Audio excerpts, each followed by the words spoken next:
પહેલાં તો કાજલબેન સમગ્ર સનાતન ધર્મના આગેવાન છે, એમને વિચારીને બોલવું જોઈએ.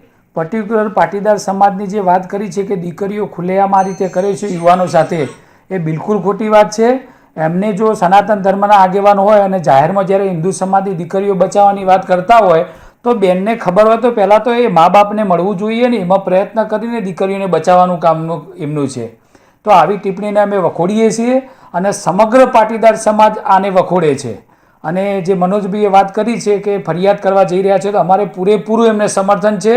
અને આ બેનને ખબર પડવી જોઈએ કે જ્યારે જાહેર મંચ ઉપરથી આપણે જે બોલી રહ્યા છીએ એનું ભાન આવવું જોઈએ. કોઈ પર્ટિક્યુલર સમાજની આવી વાત કરવાની અમે નિંદા કરીએ છીએ અને આવનારા સમયની અંદર બેન જો પણ કાર્યક્રમ કરશે એમનો સખતમાં સખત અમે વિરોધ કરીશું. એમનું જે કામ છે હિન્દુ દીકરીઓને બચાવવાનું કામ છે, તો એમને ખબર છે કે ખરેખર આ દીકરીઓ આવું ખોટું પગલું ભરી રહી છે. બનતું હોય સમાજની અંદર આવડો મોટો જ્યારે હિન્દુ સમાજ હોય એટલે બનતું હોઈ શકે, પણ જ્યારે એમને ખબર છે પર્ટિક્યુલર બોલે છે જાહેરમાં કે પાટીદાર સમાજની 7 દીકરીઓ આવું કૃત્ય કરી રહી છે, તો એમને ખબર છે તો એમની ફરજ પહેલે શું આવે.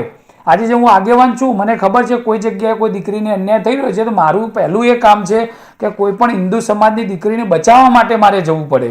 તો એમ જ્યારે હિન્દુ સમાજના જ્યારે આગેવાનને પોતે વાત કરતા હોય અને જાહેર મીડિયામાં ખુલ્લેઆમ આવું નિવેદન પાટીદાર સમાજ માટે આપતા હોય તો આને અમે વખોડીએ છીએ સમગ્ર પાટીદાર સમાજ અને એસપીજી દ્વારા.